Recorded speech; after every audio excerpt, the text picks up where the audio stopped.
Hey, what's going on, guys? I'm Gaming here, back to the video. Today's episode, we're going to be taking a quick look at 11.2, at Season 3, I guess, Mistweaver Monk. We're going to do a quick little beginner's guide, so like a quick start guide. If you've never played Mistweaver Monk before, this is going to be more of the guide for you. This is not going to be geared towards like advanced players or anything like that. This is just going to be like almost like a beginner-friendly sort of quick start guide. So that being said, let's go ahead and take a quick look at some of the changes that we've had. So first change is going to be our Vivacious Vivification here. So after casting Rising Sun Kick, our next Vivify is going to become instant cast. Now this is really nice because we did actually get some changes to Vivify as well. Vivify actually heals for more single target. It did get a buff. So this is a pretty good change for us. We do have a little bit more targeted direct single target healing. So overall, we should be getting more instant cast Vivifies than we did back in Season 2. But it's not all good news. We did have some nerfs to our Chi Harmony over here on the right. So this is kind of the offset of Vivify. So Chi Harmony is going to do a little bit less passive healing now. So we did see some nerfs into Chi Harmony. So you're still going to use this mainly in Mythic Plus as just like a heal amp effect. So you still want to blink at the group and as many Renewing Mists as you possibly can to get value from this, but it did get nerfed slightly. And then we did also see some minor buffs to Shaylin's Gift as well, which is pretty nice. Shaylin's Gift has felt kind of weak in these past few seasons, so nice to see some buffs there. Again, it kind of does help offset the nerfs to our Chi Harmony. We did also get some decent buffs to our Revival, even though I still don't think it's necessarily always great to use specifically for healing because, right, we do get the Dispel from this as well. So sometimes it's better to save this for a Dispel. But again, we did get some nice buffs through Revival. So overall, these are really good changes. We're allowed to funnel more of our healing through Vivify. So Vivify has become more important to us now in Mythic Plus. It's always been important, but it does give us that single target healing that I really feel like Mistweaver Monk has needed for a long time. And we've always had pretty good healing right through Soothing Mist and the Vivify spams, but it's very, very mana intensive, excuse me, and it's kind of hard to sustain that. So through these Vivify buffs, you know, we also have like Invigorating Mist, right? We will get some spread healing through our Vivifies as well. So Vivify is just a really strong spell for us right now.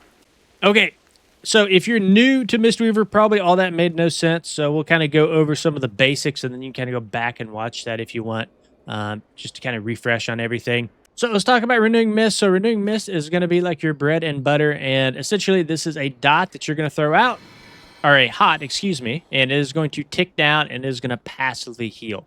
So like we talked about earlier, this does have pretty good synergy with things like Chi Harmony, which is going to increase your healing that you do to targets that have Renewing Mist. So what you want to do is you want to use these charges as much as you can, and you want to just blanket your party in Renewing Mist. Renewing Mist is actually important for a lot of different reasons. If you come into your talent tree and just type in the word Renewing Mist, you can see all these different things that light up and that synergize with Renewing Mist. So it's very, very important to keep this ticking. A lot of things benefit from that. Next thing we're talking about is our Jadefire Stomp. So you throw Jadefire Stomp on the ground, and when you stand in it and you use some of your abilities, you will do more healing. So Jadefire Stomp kind of comes down to this little corner of your tree. Of your spec tree. So we have the Jadefire Stomp talent, right? You throw it down, it does the pattern, you stand it, you do damage.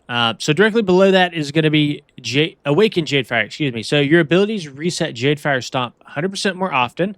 And then while within Jadefire Stomp, so this is what we were talking about earlier, your Tiger Palm strike twice, your Blackout Kick strike an additional 2 targets at 20% effectiveness, and your Spinning Crane Kick heals 3 nearby allies for 120% of the damage done. Now, all of this is important because all of that does healing, and the reason all of that does healing is due to Jadefire teachings here.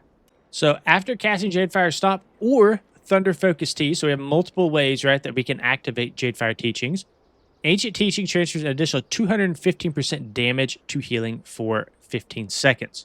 So just to kind of iterate on this a little bit further, you drop your Jadefire Stomp. We have the Jadefire Teachings buff, so all the damage that we do for 15 seconds is going to get converted into healing. And then as we damage people within Jadefire Stomp, we're going to get more procs on our spells due to Awaken Jadefire. So long story short, stand in the green circle, do damage in the green circle. Now, one thing that's kind of nice is we're going to move a little bit more advanced for a second, but you can actually reset the cooldown on your Jadefire Stomp through certain spells. So the way that I like to do it is through Chi Burst.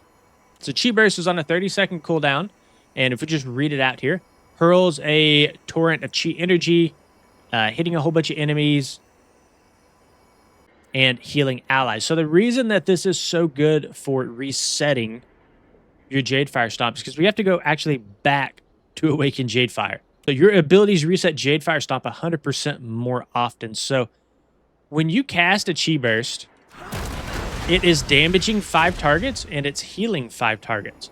So you're kind of getting a proc for each target that it hits towards your awakened Jadefire to reset your Jadefire Stomp essentially. So I just want to quickly iterate what that looks like. Let's go up here to where it's not quite as loud. I want to quickly iterate what that looks like. So we can come in here to these target dummies. We can Jadefire Stomp, and then we can Chi Burst directly after. And you can see we got a reset on our Jadefire Stomp. So if the tank moves over here, now we got that reset. We drop another one, right? And you also have a chance to reset this through other abilities. So you're constantly getting resets on Jadefire Stomp. So what you can do is you can actually use that Chi Burst just as like a safety net. So if the tank moves out of your Jadefire Stomp, say the tank moves the boss over here, and your Jadefire Stomp is still on cooldown, where you can Chi Burst from here all the way to the boss, and it will probably give you a reset on your Jadefire Stomp.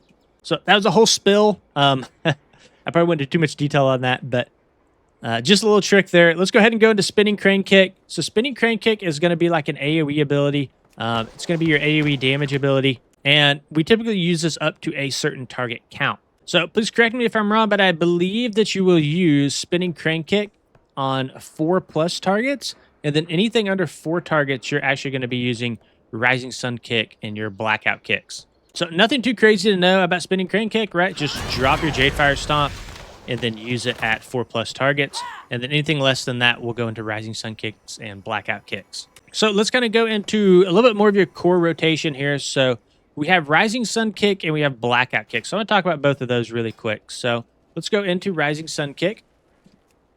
So Rising Sun Kick, this is on a 10-second cooldown. This will apply your Renewing Mist to an ally for 6 seconds within 40 yards. So I can just press it. And you can see that we did get, well, is there a bug?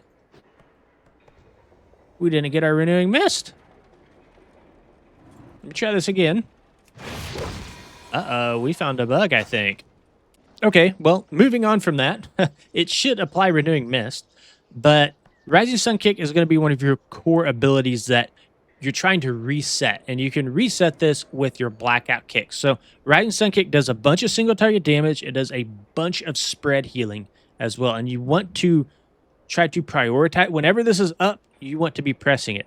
So typically, right, you drop your Jadefire Stomp, and then you go into Rising Sun Kick. The next thing I want to talk about is Blackout Kick. Now, Blackout Kick at the surface level does not look very special. It's on a short cooldown. It doesn't do a whole bunch of damage by itself. However, the reason it's important is due to our passive here, Teachings of the Monastery. Tiger Palm causes your next Blackout Kick to strike an additional time, stacking up to 4, and Blackout Kick has a 20% chance to reset the remaining cooldown on your Rising Sun Kick. So every time that we Tiger Palm, we're getting an additional strike out of our next Blackout Kick. It's a sort of stacking effect. So basically, if you Tiger Palm 4 times in a row, and then you Blackout Kick, your Blackout Kick is going to strike 4 times. So this is important to know due to another talent that we've already talked about, Awaken Jadefire. So through this, your Blackout Kicks strike an additional 2 targets, and your Tiger Palms strike twice. So what this means is you don't have to Tiger Palm 4 times to get 4 kicks, to get 4 Blackout Kicks, essentially. What this means is you can Tiger Palm, and then Blackout Kick. So I'll show you what this looks like really quick. We can drop our Jadefire Stomp, and we can Tiger Palm. You can see we got 2 charges of Teachings of the Monastery. We can Tiger Palm again. Now we're at 4. So now whenever we Blackout Kick, get a blackout kick here. It struck 4 times.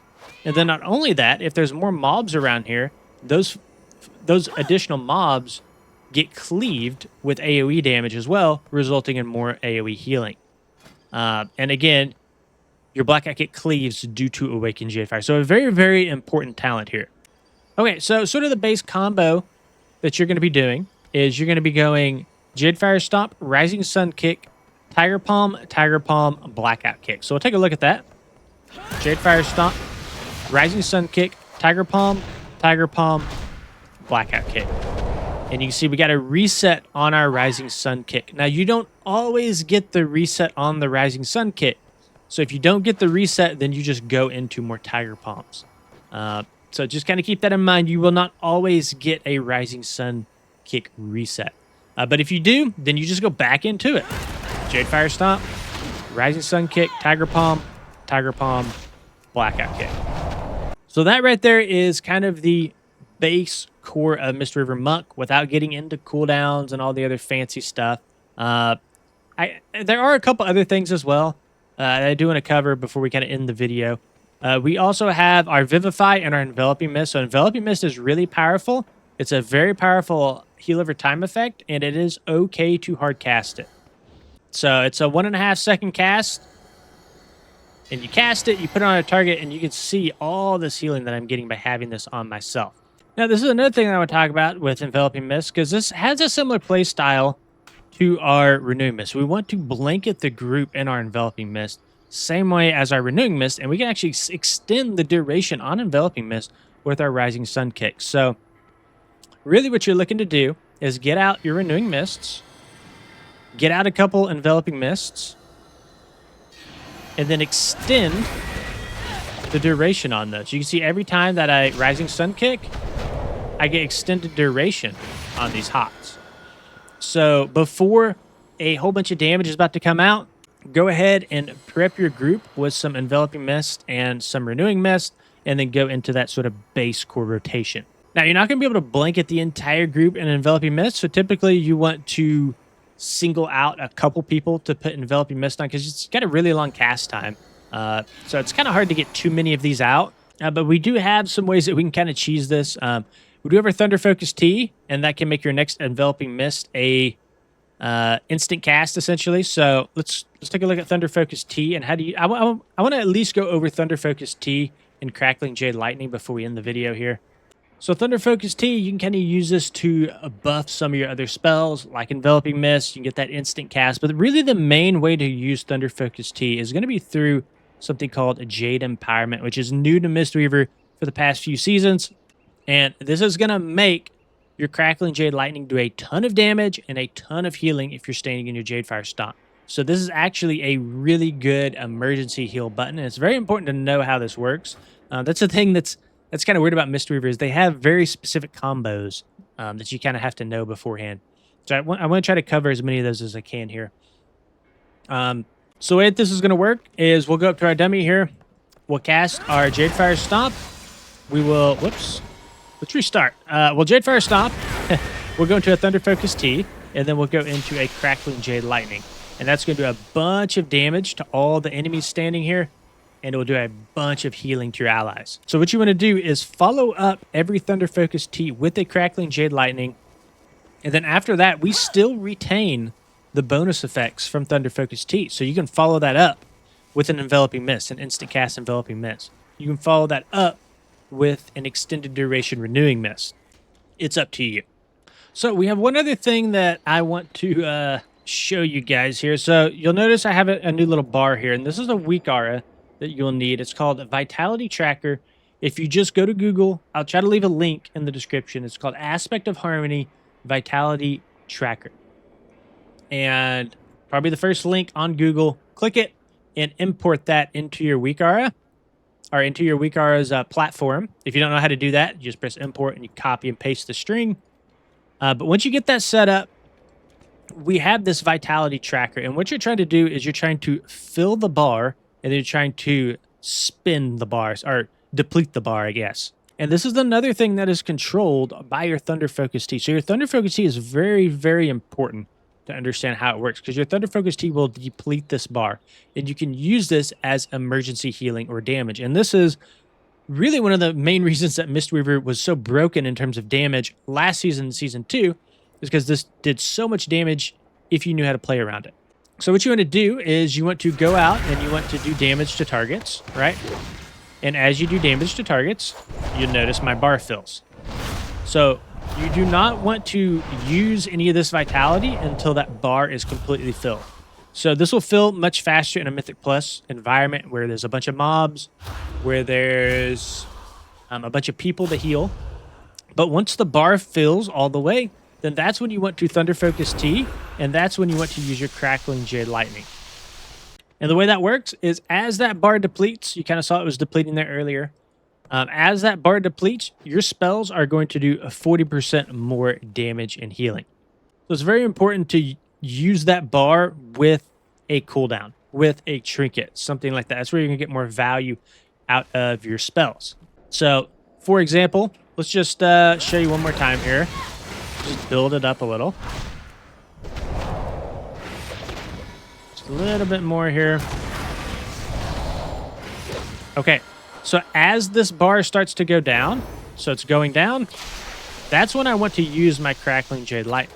And as that bar depletes, that green goes all the way down, it's based on two things. It's either X amount of vitality that you stored, or it's based on a timer, whichever one depletes first. That's the purpose of storing all that vitality and getting the bar as high as you possibly can, because you want to extend that window as much as you possibly can. I hope that makes sense. It's kind of confusing. You'll just have to use it a couple times, but the green bar that's depleting down is your stored vitality, and the red bar is the timer. Whichever one depletes first will stop the bonus effects. Okay, that's all I'm going to cover in this video. Again, I just want to keep these concise beginner guides, go over the core fundamentals. You guys can play around with the cooldowns and stuff as you see fit. But I just wanted these guides to be a little bit more approachable, not dive into the talents quite as much, and just kind of explain core aspects. So if you guys enjoyed the video, please consider liking, subscribing. See you in the next one.